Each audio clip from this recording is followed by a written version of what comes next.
This is the Lone Crater YouTube. We hope this video helps. You start by identifying which device or network segment you will stop and why. Do this now. You log into the router or gateway with admin credentials because rebooting blindly wastes time. Once you have access, note IPs and MAC addresses and inform users of the brief outage. Make a quick config backup before any changes so you can restore. Now proceed to the first actionable step. Disable WAN or enable maintenance mode in the router settings to begin cutting external access. You continue by applying targeted network controls rather than ripping cables. First, disable the WAN interface or remove the default route so external traffic is blocked. Then create a firewall rule that drops outbound traffic to 0. 0. 0.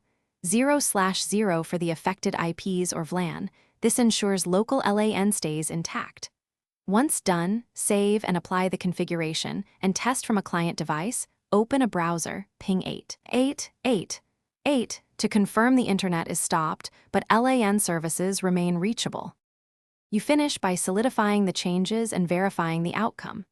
After applying rules, power cycle the modem and router to ensure cached routes clear, then run connectivity tests, DNS lookups, HTTP requests, and ICMP pings from multiple clients. Make sure local resources still work if required. If you need to restore service later, use the saved backup to revert settings.